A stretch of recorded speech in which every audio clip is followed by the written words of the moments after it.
Hello everyone, and welcome back to our channel.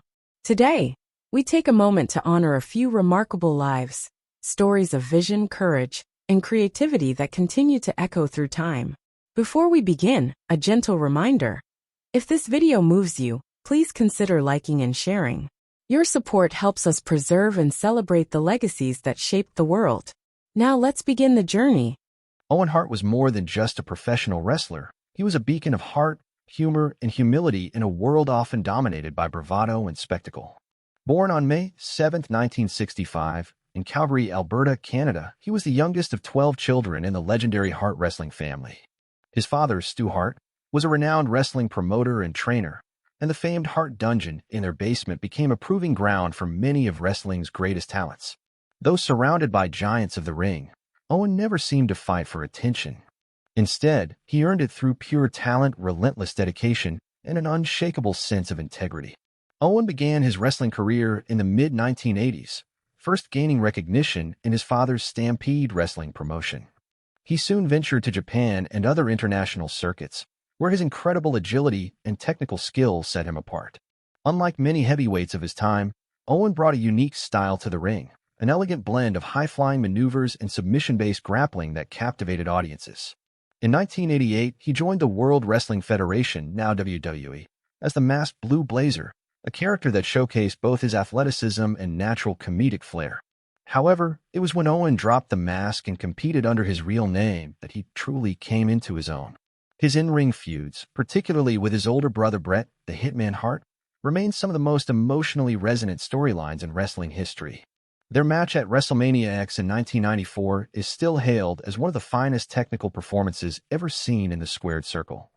Owen had a unique ability to be both a fierce competitor and an entertainer. He could make fans cheer, boo, or laugh, all within the same match. Beyond the ring, Owen was known for his pranks and kindness. Fellow wrestlers often spoke of his loyalty to family, his modesty despite his talents, and his commitment to using wrestling as a means to support his loved ones. He was never consumed by fame and often spoke of retiring early to spend more time with his wife, Martha, and their 2 children. His heart always seemed grounded, even while his career soared. Tragically, Owen's life was cut short on May 23, 1999, during the Over the Edge pay-per-view event in Kansas City. While performing a stunt entrance from the rafters as the Blue Blazer, a harness malfunction caused him to fall over 70 feet to his death in front of a live audience. He was only 34 years old.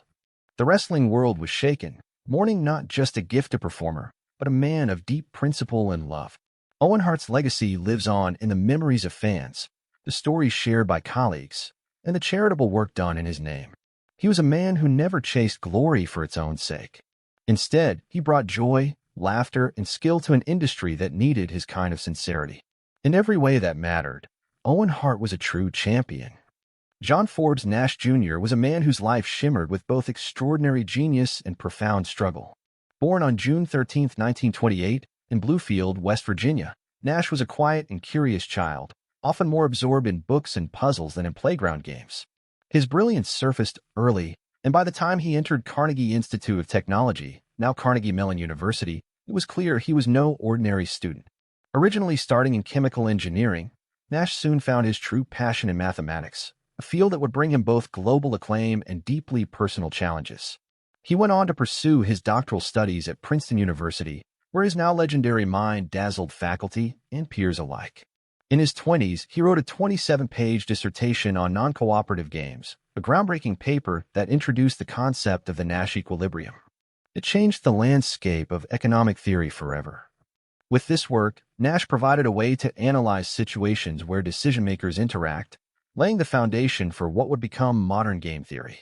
This singular contribution, done at such a young age, would eventually win him the Nobel Prize in Economic Sciences in 1994, but long before the accolades came, Nash's life veered down a darker road. During what should have been the most productive years of his academic career, Nash began to suffer from delusions and paranoia. In the late 1950s, he was diagnosed with schizophrenia, a condition poorly understood and heavily stigmatized at the time. He withdrew from his professional work and wandered between hospitals and obscurity, becoming a shadow of the prodigy he had once been. Yet amid this suffering, his intellect remained, flickering like a flame in the wind. Through the support of his wife, Alicia, In an eventual slow recovery that defied medical expectations, Nash gradually returned to the world of academia in the 1980s. His return was not triumphant in the usual sense. It was quiet, steady, and filled with reflection.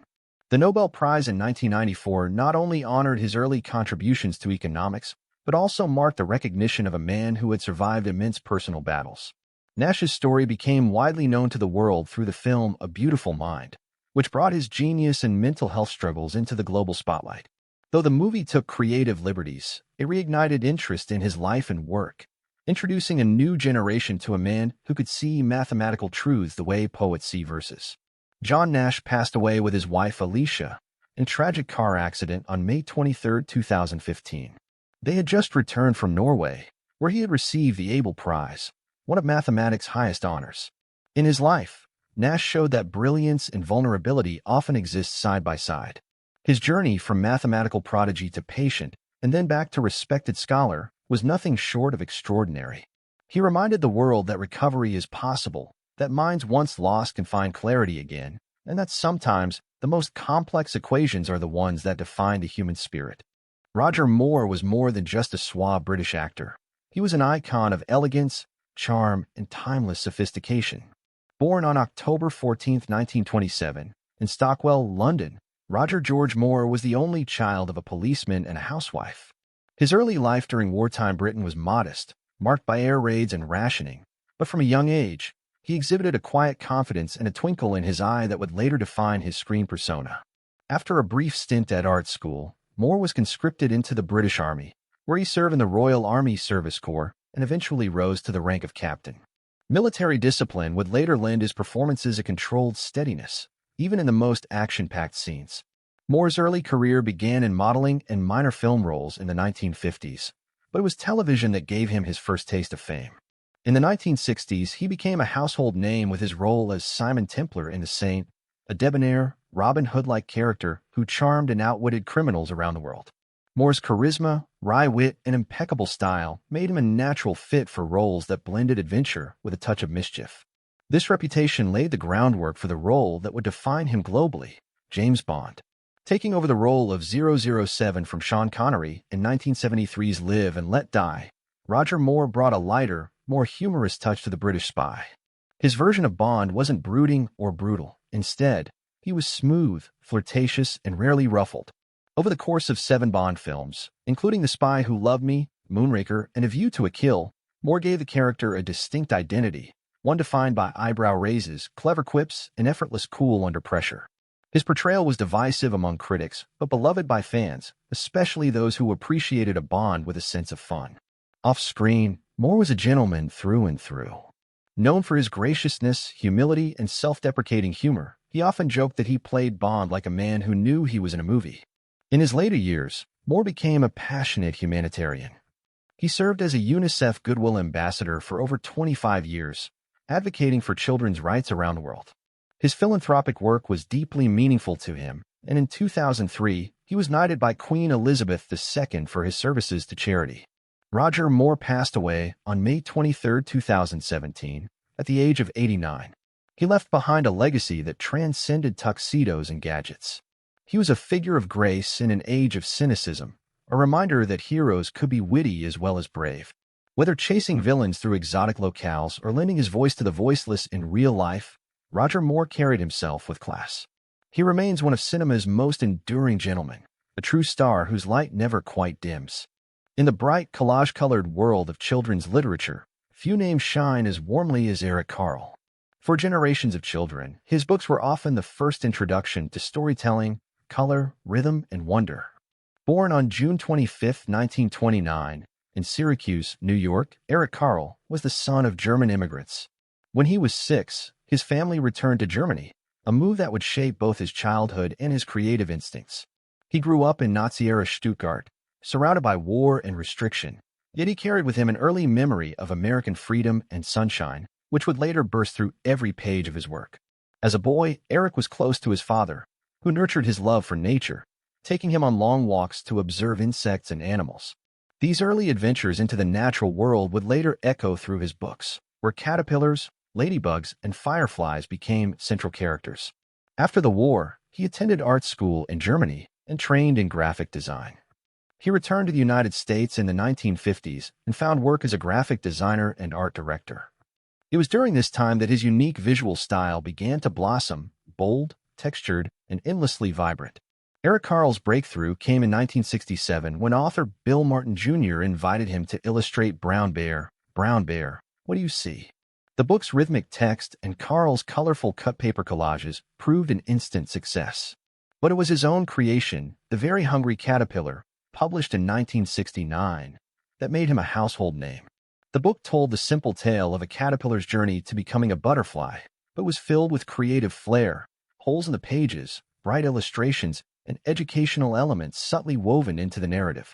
More than 50 years later, The Very Hungry Caterpillar remains one of the best-selling children's books of all time, translated into over 60 languages.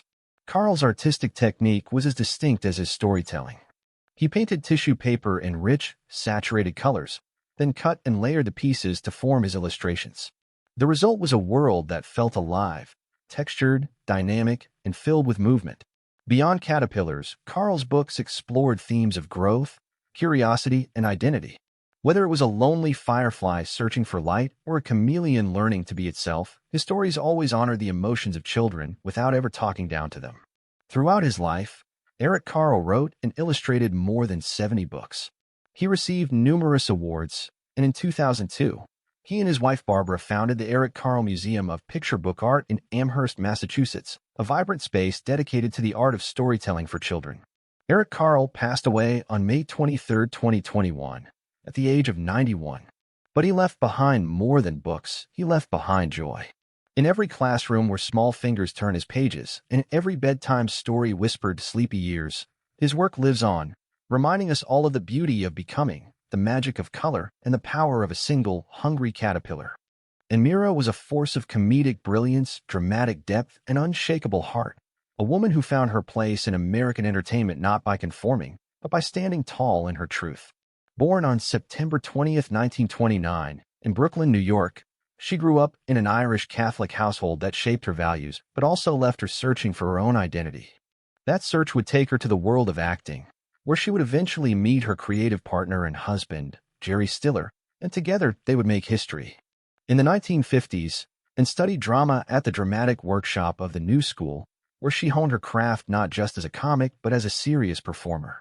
She had a sharp mind, a deep empathy, and a natural sense of timing that made her magnetic on stage. But it wasn't until she teamed up with Jerry that the world began to see the full extent of her talent. As the duo Stiller and Meara, they became a staple of the 1960s comedy scene, appearing regularly on The Ed Sullivan Show, radio, and nightclubs across the country. Their humor was warm, observational, and steeped in the realities of marriage and cultural clashes, and the Irish Catholic and Jerry, the Jewish New Yorker, navigating love and life with laughter. Yet Meara was never content to play only one note. She evolved into a deeply respected dramatic actress as well, earning acclaim for her roles on television and stage.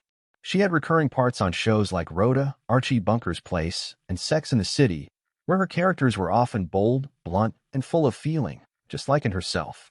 In film, she appeared in The Out-of-Towners, Lovers and Other Strangers, and Awakenings, often stealing scenes with just a glance or a wry smile.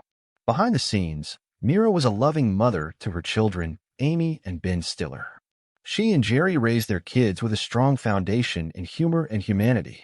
Ben would go on to become a major comedic force in Hollywood, and was often credited as a guiding influence in his life and career. She also explored her own voice as a writer, penning plays and scripts that reflected the same wit and depth she brought to her performances. And converted to Judaism in the 1960s, a decision that deepened her bond with Jerry and gave her a new spiritual path. But she never lost her Brooklyn grit or her sense of self. She moved through the world with fierce intelligence and gentle rebellion, challenging stereotypes and carving space for women in comedy long before it became common. And Meara passed away on May 23, 2015, but her legacy endures. She showed the world that a woman could be funny, serious, warm, sharp, and uncompromising, all at once. She didn't just leave behind laughter. She left behind a roadmap for authenticity, resilience, and creative courage. In their memory, though they are no longer with us, their contributions to music, entertainment, and culture continue to inspire and shape the world today. Their legacies live on, reminding us of the impact one can leave behind. Thank you for watching. RIP Daily Update.